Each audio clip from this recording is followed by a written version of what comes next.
Unlock the full potential of your Canon EOS RP by seamlessly connecting it to the Canon EOS Digital Info software.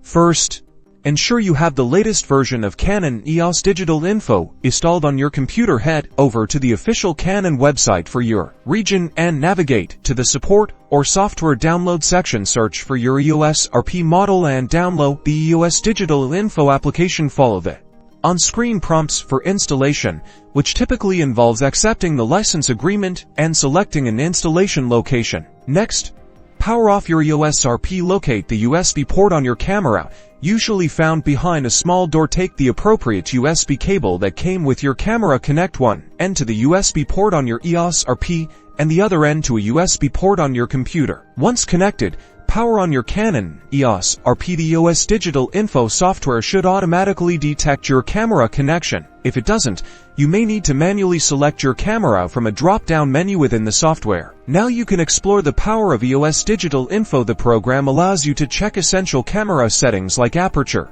shutter speed, ISO, and white balance directly from your computer. Need to download your latest photos? The software provides a straightforward interface for transferring images from your camera to your computer, allowing you to organize and edit them efficiently. For ultimate control, dive into the remote shooting functionality. This feature lets you control various camera settings, trigger the shutter, and even review images on your computer screen without touching the camera itself. Perfect for stage shots or minimizing camera shake. With this simple connection, you've unlocked a powerful way to manage, view, and control your Canon EOS RP.